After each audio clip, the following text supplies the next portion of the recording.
Bonjour, donc je suis Adrienne Blocus-Martin, je suis kinésithérapeute à Béclair et aussi dans un lycée qui accueille des enfants en situation de handicap moteur. Ça a sa petite importance parce qu'en fait, on accueille 40% de paralysie cérébrale, donc d'enfants qui sortent de l'AREA.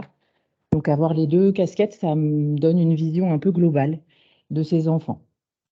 Voilà, alors moi je me fais le porte-parole de l'étude KVNI, qui est une étude qui a une histoire un petit peu longue et ancienne. À savoir que, en fait, l'histoire a commencé. Je me permets. Hop. Non, ah mince. Oui. Donc, c'est l'ancienne équipe qui était en 2011, qui était composée de Bruno Demont, Claude-Hélène Cambas et Sylvain Bayeux, qui en fait ont obtenu un PHRIP en 2011, le début de l'étude en 2013. Je suis arrivée entre-temps en 2015, donc j'ai fait un peu la fin de l'étude, jusqu'en 2016, et on a eu les résultats d'analyse statistique jusqu'en 2021. Donc, ça a été un petit peu poussif, un petit peu difficile. Et maintenant, je suis en équipe avec mes collègues qui sont ici présentes, au moins une en distanciel qui a eu quelques péripéties aujourd'hui, mais les autres sont là et je suis bien contente.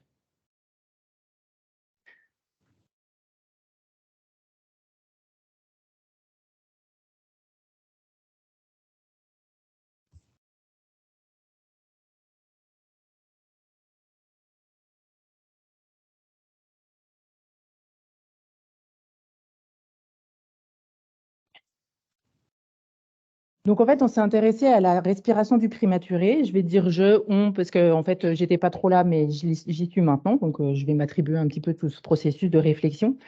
Donc la respiration du prématuré, elle est exclusivement nasale. On a des côtes qui sont très horizontalisées. Donc, en fait, une mécanique ventilatoire qui est un peu spécifique avec des volumes mobilisés qui sont plus faibles. Et on sait en plus que plus le poids sont faibles, plus on a un poumon immature et une cage thoracique qui est euh, très, très compliante. Donc, en fait, on a un poumon qui a plutôt tendance à amener vers le volume de réserve expiratoire. Donc, en fait, on a du mal à ouvrir le poumon. On a en plus des muscles qui sont peu efficaces et fatigables.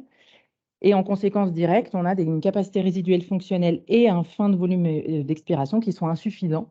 Donc, on a des difficultés de sevrage de la VNI et on a quand même un grand risque de dysplasie bronchopulmonaire. Ensuite, on sait que les prises en charge ventilatoires ont beaucoup évolué ces dernières années. On a des durées de ventilation invasive qui sont de plus en plus courtes, parfois quelques heures uniquement pour instiller le surfactant quand c'est nécessaire, et des durées de ventilation non invasives qui sont de plus en plus longues et parfois avec des pressions très importantes pour essayer de recruter passivement les volumes ventilatoires. Et on a des complications directement liées à la VNI, à savoir que on sait qu'on a une altération du développement de la fonction laryngée et tous les problèmes liés aux interfaces avec ce qu'on connaît, les fuites, les escarres, le recul du massif facial, etc. Donc, directement dans les conséquences, on a des hypoventilations alvéolaires, on est obligé de recruter de façon passive avec des niveaux de pression élevés et on a des difficultés de sevrage. Donc, ça, c'est le constat qui a été fait en 2011, mais qui est encore un petit peu présent aujourd'hui.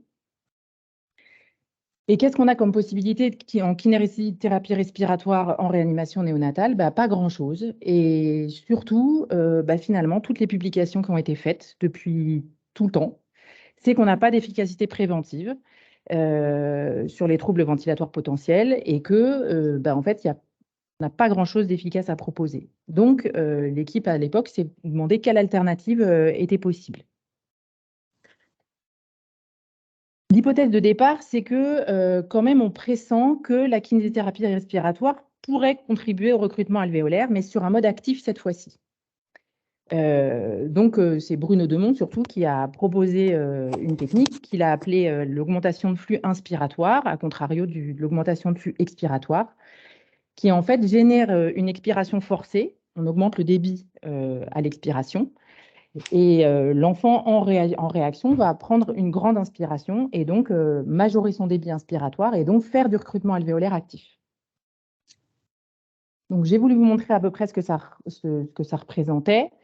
Voilà, ça c'est une petite demoiselle qui est une ancienne 24+2, qui maintenant est à 33 semaines. On l'a kinésiée sur le dos comme on fait quelquefois parce qu'elle allait avoir ses soins. Alors, c'est plutôt la technique qu'on fait maintenant, c'est-à-dire qu'on a une expiration qui est pas très rapide. À l'époque, ils faisaient des pressions beaucoup plus rapides pour vraiment augmenter le débit. On en parlera plus tard. On a un petit peu changé la technique. Donc, ça, les séances durent entre 3 et 10 minutes, enfin 3 et 5 minutes plutôt. À l'époque, ils ont dit plutôt 3 et 5 minutes en fonction de la tolérance de l'enfant. C'est-à-dire qu'on va s'arrêter si l'enfant réagit mal à des troubles hémodynamiques ou s'agite trop.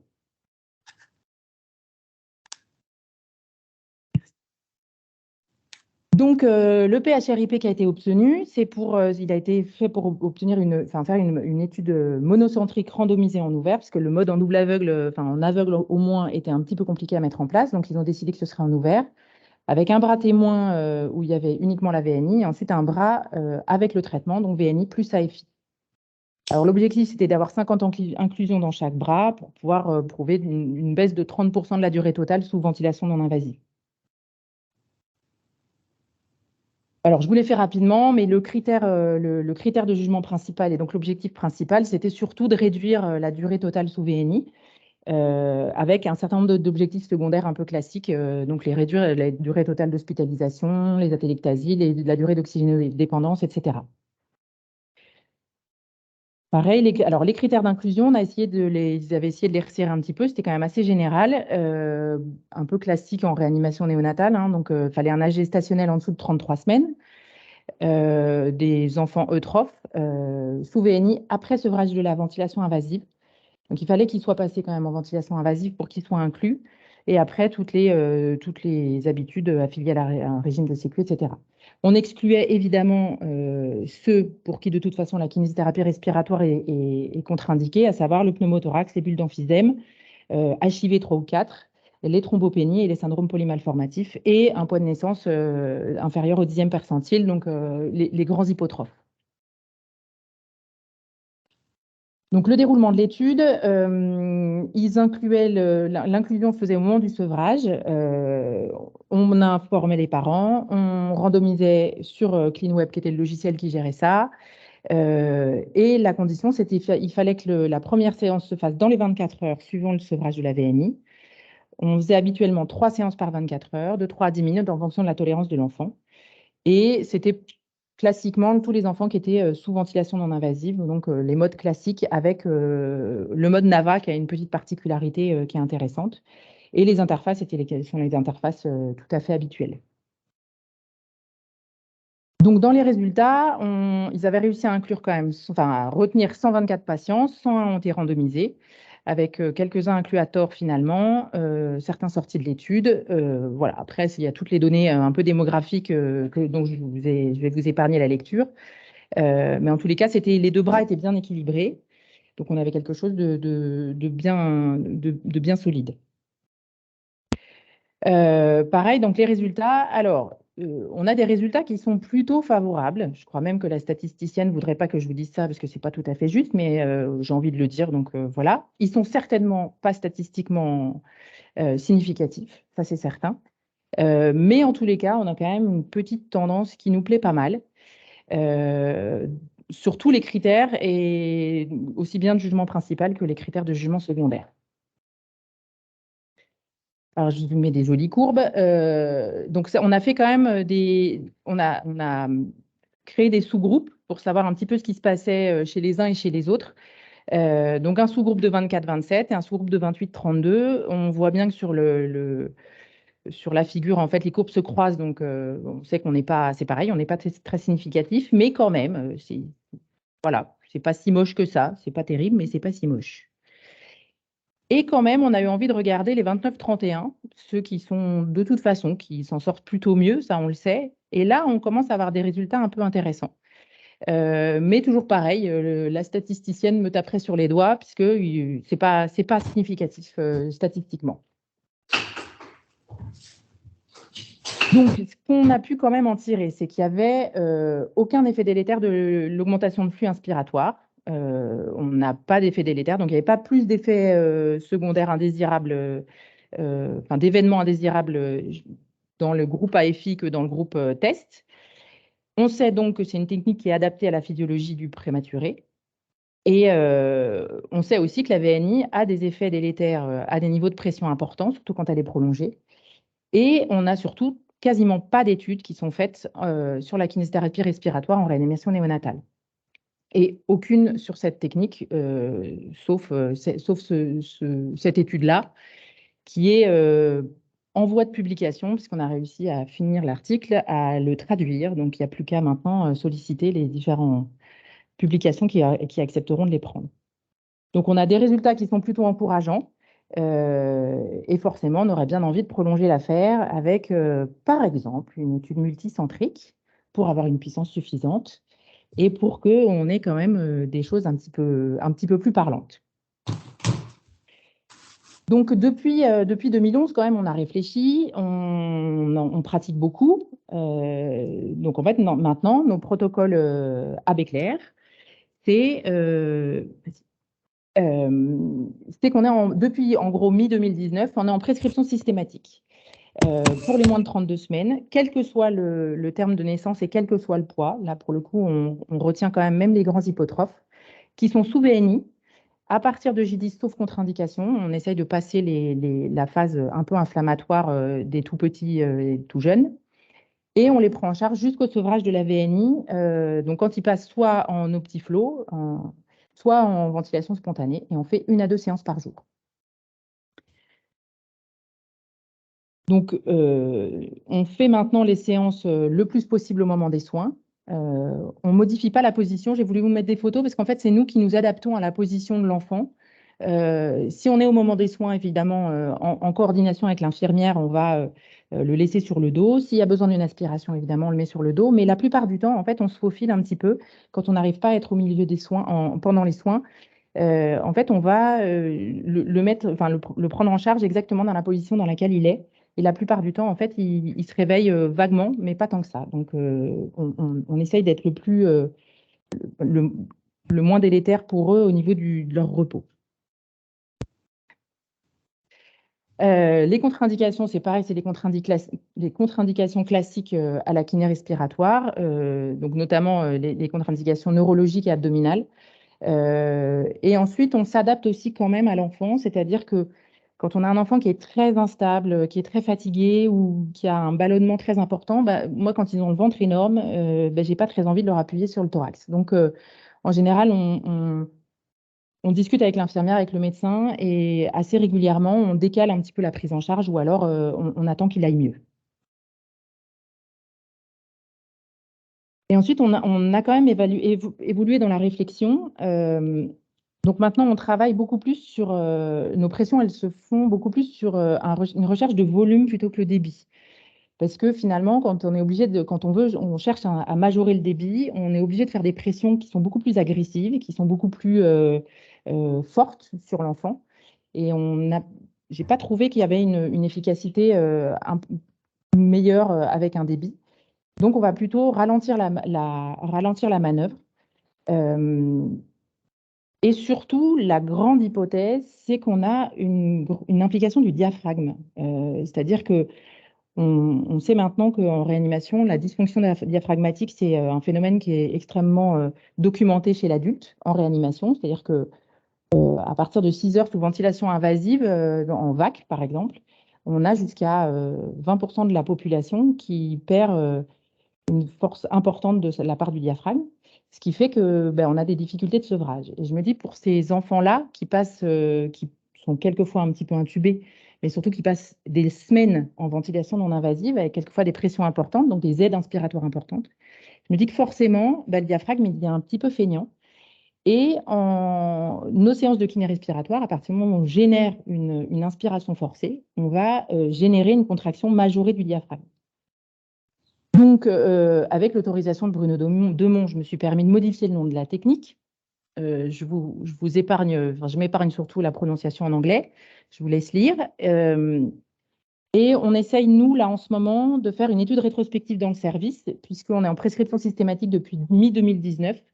On essaye de retrouver les chiffres de ce que ça a donné entre 2020, 2021 et 2022, et les mettre en corrélation avec les durées de VNI. Alors, j'ai quand même fait déjà 2019, 2020 et 2021, et on a 165 enfants, donc 165 inclusions. Donc, on a quand même, ça donne des données assez volumineuses. Donc, une fois qu'on aura traité ça, ce sera pas mal.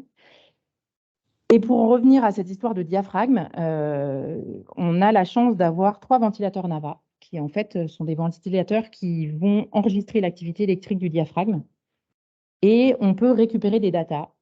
Donc l'idée, ce serait d'aller récupérer les datas des ventilateurs pendant les séances et donc de les mettre en corrélation entre, par exemple, l'activité électrique moyenne sur 24 heures et moyenne pendant la séance. Alors voilà, c'est encore à réfléchir, mais en tous les cas, moi je suis très intéressée par cette implication du diaphragme dans l'efficacité de notre technique. Et donc, j'ai dans l'idée de remettre en place un protocole. C'est une intention justement de proposer une lettre d'intention pour un PHRIP en octobre 2023. Au pays des bisounours, ce serait une étude multicentrique randomisée ouverte avec un nombre d'inclusions encore à déterminer. Il faut que je trouve le nom, les critères de non-inclusion et d'inclusion, le protocole de soins, tout ça, tout ça. Enfin, tout ça, c'est en travail. Et ma venue ici, c'est aussi pour dire qui veut venir avec nous, chercher un petit peu. Qui veut se présenter, réfléchir. Voilà, parce que je suis toujours très intéressée par les idées différentes et réfléchir différemment, ce serait quand même, c'est comme ça qu'on avance. Donc voilà. Je vous ai mis une bibliographie, voilà. Et puis surtout, j'espère que l'article bien, sur lequel on a beaucoup travaillé va pouvoir être publié et que ça va intéresser des gens. Voilà, merci beaucoup.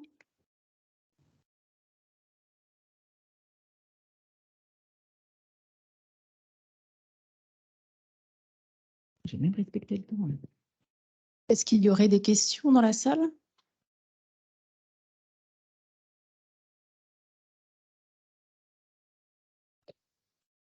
Ah non, c'était clair, limpide. Ils réfléchissent alors du coup. Ça marche.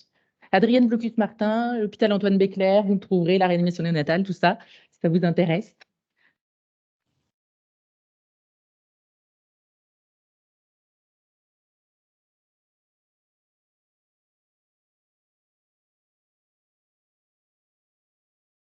Une question de Manon qui nous écoute, qui pose la question de la douleur par rapport aux soins.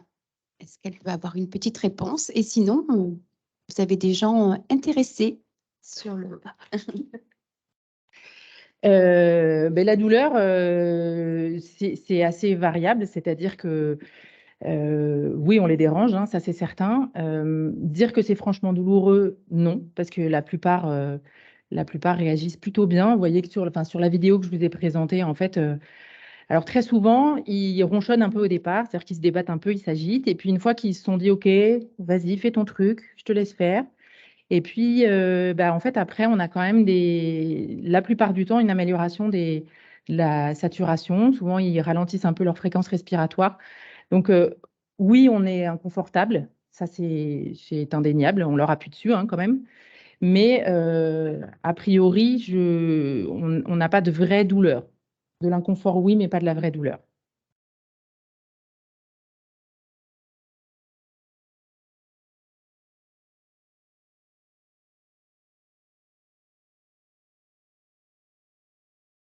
Bonjour et merci, c'est très intéressant.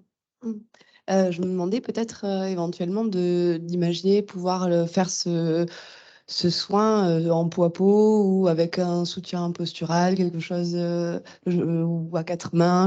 Alors, le plus Vous gérez souvent, quand on peut impliquer Oui. les parents, on le fait. Quand on peut le faire au moment des soins, on le fait avec l'infirmière. Quand on D'accord. peut le faire avec la psychomote, on le fait. Ok. Là, en ce moment, on a une stagiaire sous la main, donc c'est très pratique. Oui, évidemment, on préfère le faire à plusieurs. Après, en peau à peau, c'est compliqué parce qu'il faut quand même qu'on mette nos mains. Ils sont tout petits. Enfin, Ouais. c'est pas. Je m'y suis jamais. Je me suis jamais lancée à le faire comme ça. Par contre, ce qui est certain, c'est qu'on ne dérange pas une séance de peau à peau pour faire la séance. Oui, bien sûr. Voilà. Mais oui, si on peut le faire à 4 mains, on le fait à 4 mains, oui. Bien sûr. Ok. De préférence avec les parents.